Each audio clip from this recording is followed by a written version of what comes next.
trusted uh, uh, asset, intellectual asset resource to the Congress for a long time.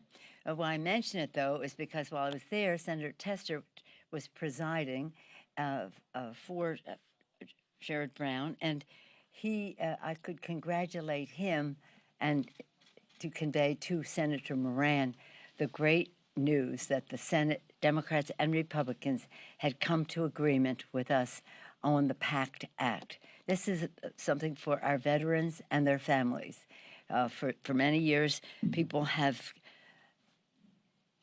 gotten cancer one way, and tracing it back to these burn pits, which have caused terrible harm to our men and women in uniform, as well as some other water issues at Camp Lejeune, which have affected not just our men and women in uniform, but their families as well in terms of cancer, et cetera.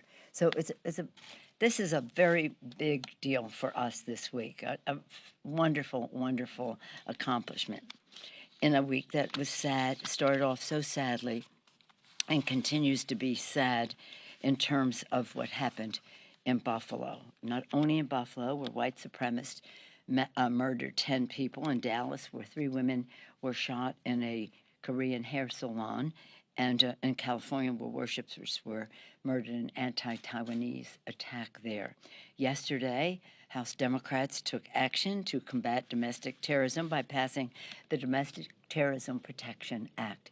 This is very, very important. It is, the bill strengthens the fight against the crimes by including giving federal, state, and local and tribal laws and law enforcement the resources they need to train, to prevent and address domestic terrorism, and to weed out domestic terrorism wherever they exist, law enforcement, in the military, wherever they exist. It's really quite sad.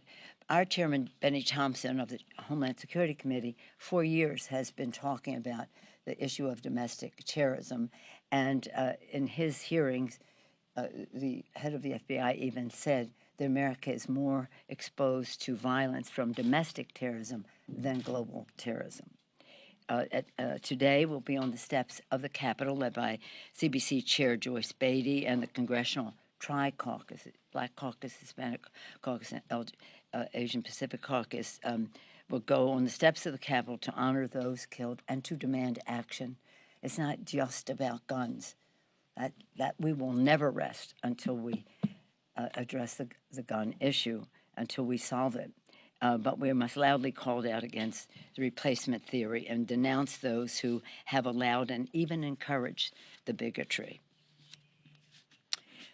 Back to the kitchen table for the babies, for the children. We were very pleased yesterday that we were able to pass 2 bills that address the baby formula shortage. This is about hungry babies and parents in anguish. We took 2 bold steps. I think you saw what they were, even though much of the debate was in the evening. One, a bill to improve access through the WIC program. You know what that is? Women, Infant, and Children program. And half of all formula nationwide is purchased at WIC for women, lower income, more in need families. And then after that, we did the emergency supplemental. That was under Bobby Scott and Johanna Hayes leading that, and emergency supplemental under leadership of Rosa DeLauro to give the funds to the FDA to do what they need to get formula back on the shelves as soon as possible. The president took action yesterday, which was very important, which was to enable, which until then it wasn't enabled, the Defense Production Act to be able to deal with baby formula and to make military planes available to bring formula into the country. He's been very clear, though. We want to be as quick as possible, but we must be safe and we must be cautious for the children. We proceed, again, to make sure they have the nutrition they have to grow and to reach their fulfillment. This is another kitchen table issue is the price gouging, and Democrats' work to protect America's physical security. We're also laser focused on protecting families' economic security.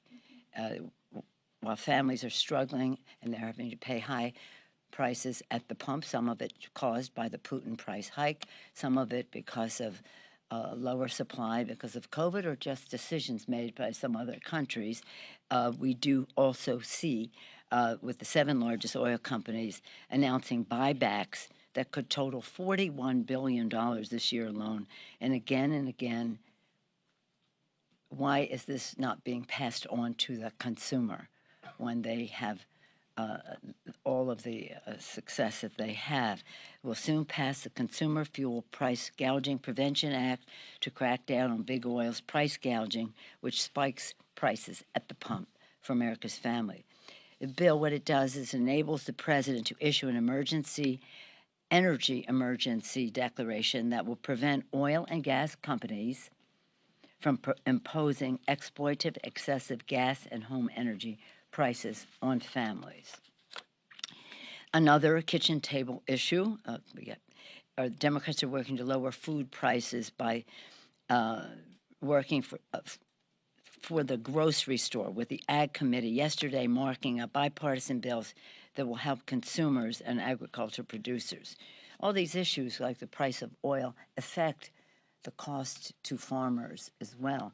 These bills will lower costs by addressing supply chain disruptions, and that's very important, boosting meat processing capacity, which is part of the problem here, a big part of it, and holding big meatpacking conglomerates accountable for unfair practices that hurt ranchers and push up prices. It's about increasing competition to lower costs. And we look forward to strong votes on these cost-cutting bills now that they've passed the committee. One of the big contributors to inflation and the cost to the increase of prices going up is, of course, the supply chain challenge that we have. So we're very excited about the progress that's being made on the COMPETES Act. COMPETES is a cost-cutting bill to make more goods in America. Make it in America, as Mr. Hoyer always says, make it in America with American workers and lower cost at home,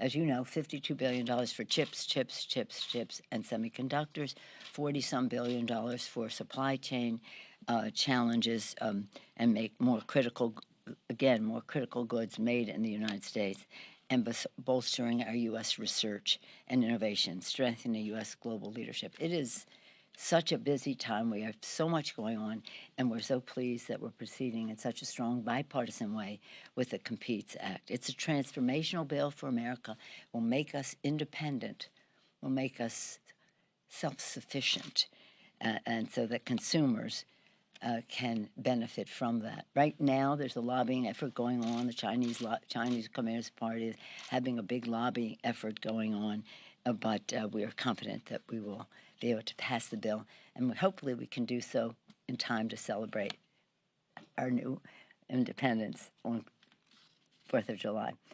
Again, we have an expeditious timeline, but we're hoping that that will work. As we gather, we are pleased that the Senate will soon follow the House's lead in passing the $40 billion supplemental funding bill for Ukraine. This funding will make an immediate and substantial difference in Ukraine's fight with funds for security, weapons, humanitarian assistance, food, giving them the opportunity to sell their food abroad, humanitarian assistance also to get food to people who need it in Ukraine, economic assistance, and also all of this to combat Putin's brutality, but part of it being part of the discussion we have about sanctions as well. Today, so I was trying to anticipate your questions in my fuller presentation today. Shortly, I have the high honor of meeting with the Finnish president and the Swedish prime minister. They are here to talk about their entry into NATO. This is so exciting. It's so historic. On behalf of the Congress, I will thank them for their partnership, thank them for their courage and in the face of Putin's aggression, and I warmly will welcome. We will have a bipartisan meeting with them as we warmly welcome their accession to NATO. Any questions? Madam Speaker. On the infant formula issue, are you satisfied with the urgency with which the White House has handled this issue? Yes. And with the Senate may or may not even vote on something before they leave town today?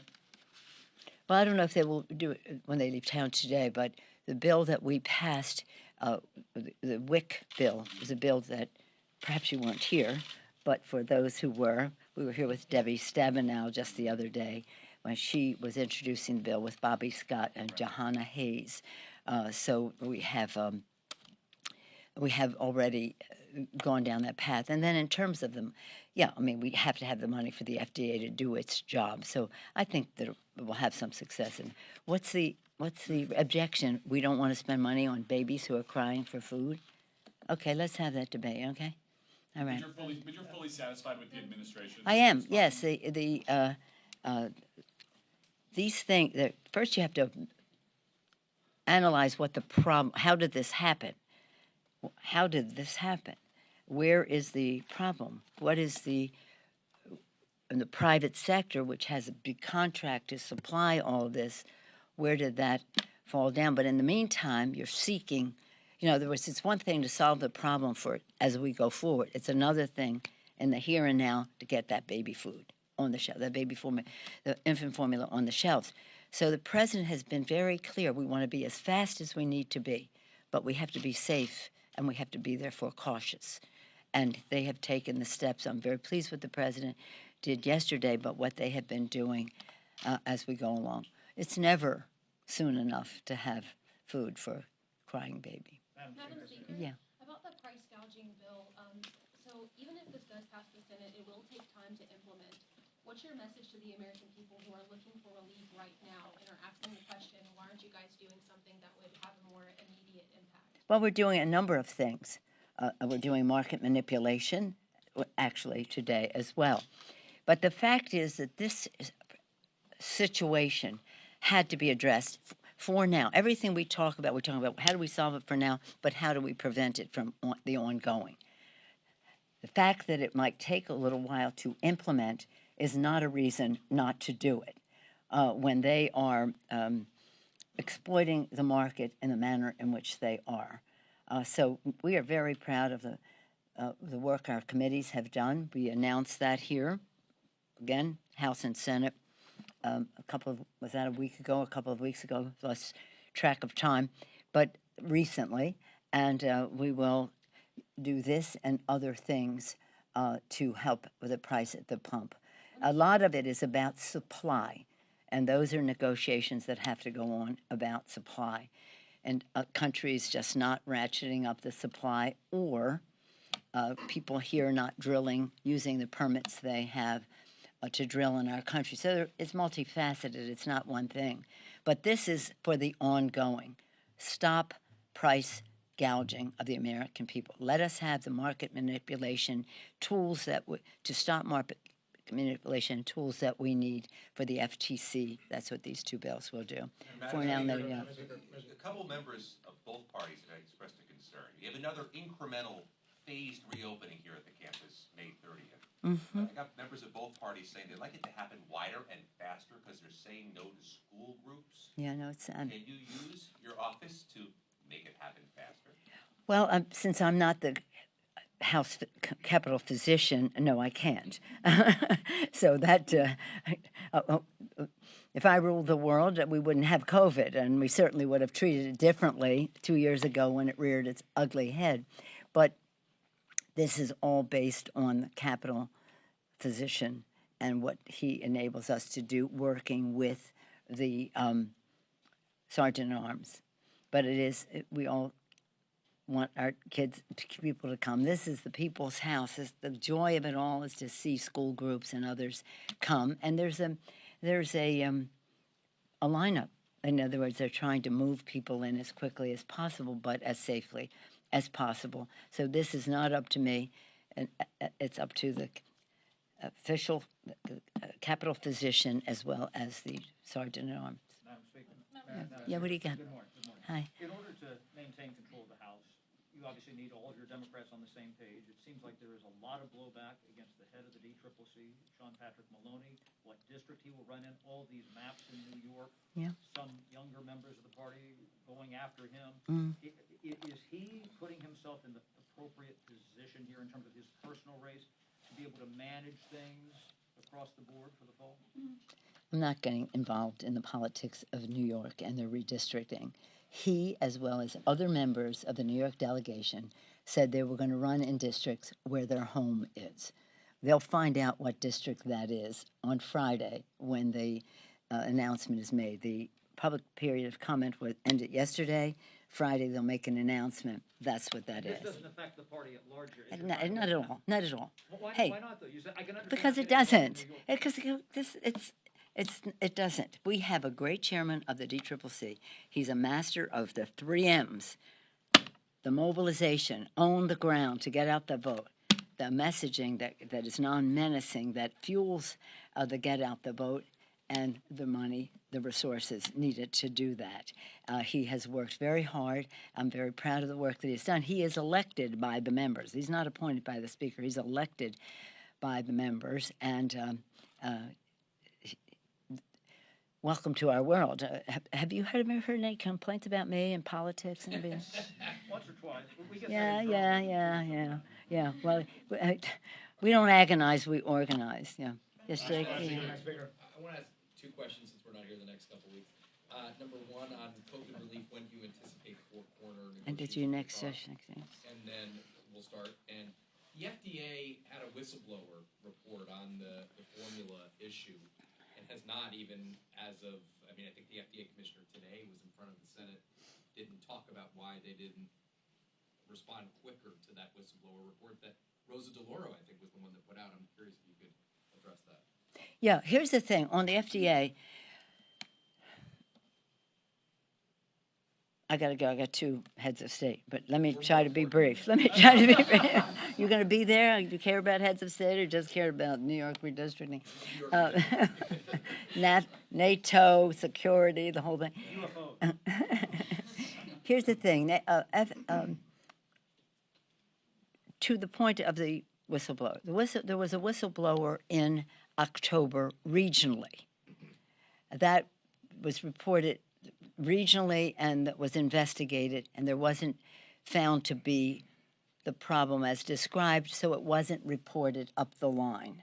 That's what that is. That doesn't excuse it or anything, but that's what it was. So the FDA writ large never really received that report, and that's the report that Rosa, Madam Chair, was telling us about. The FDA, when I first came here, for years I thought it was the Federal Drug Administration. I didn't even know it had anything to do with food because they have such a small food budget. And one of the reasons they have a small food budget is because there's resistance from the food industry to pay the fees that on the drug side, you pay the fees, and that helps fund the FDA, as I understand it. So we are going to have to, and Mr. Pallone talked about this the other day, and he tried to, the fees were an obstacle to expanding. So on the food side, I think they have like 8 people who are doing formula. I mean, really? So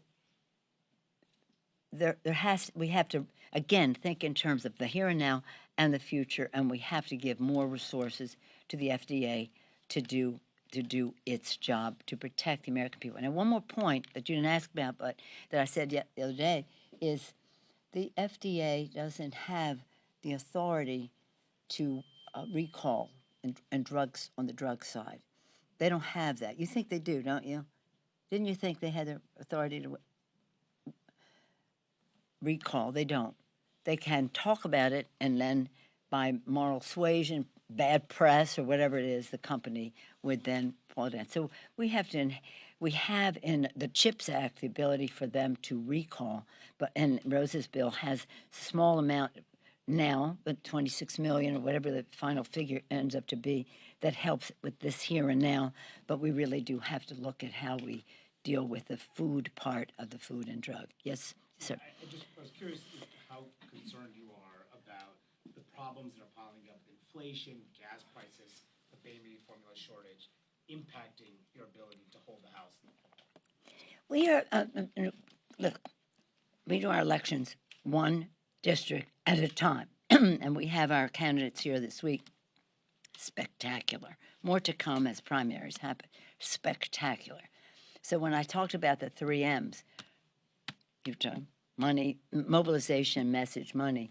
There are 3 legs of a stool that hold up the platform for the candidate, and the candidate will largely tell, and that is what we're so proud of.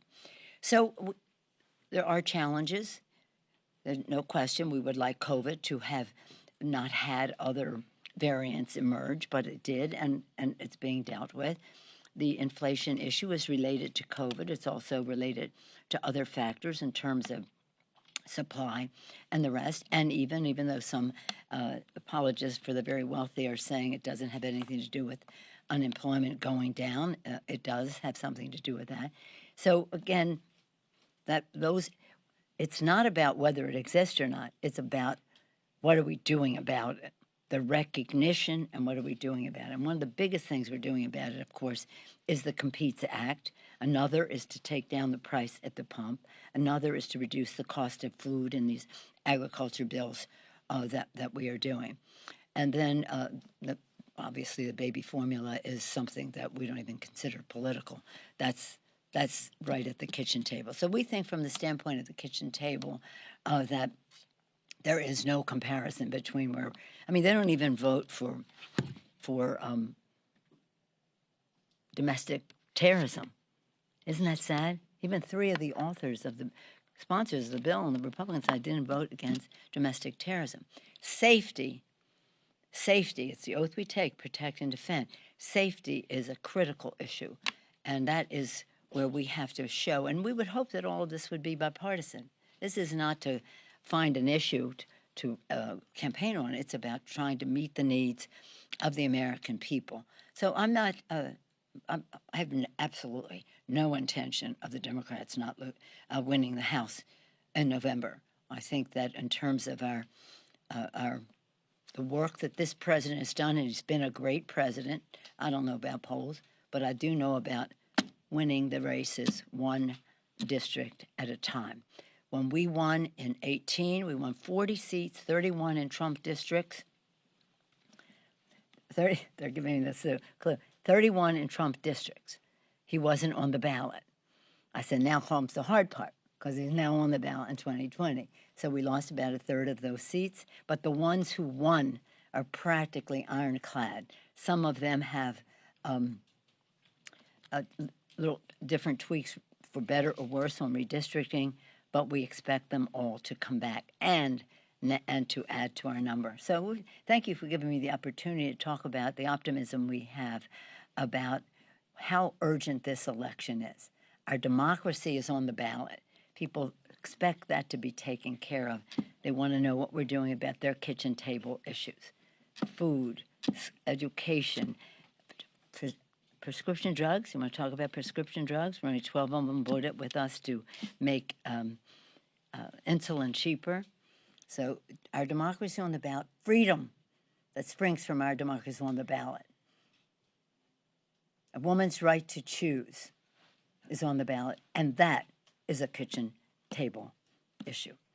So we feel we're comfortable. We love the candidates. They're great. They're emerged from their districts, as will our message emerge from the people. And we just have, people really want us to win. So from the standpoint of their generosity in terms of ideas and volunteering of time, as well as the necessary resources to win the day, we feel pretty confident. And we're very proud of Sean Patrick Maloney. Thank you so much. Thank you all. Thank you. Thank you.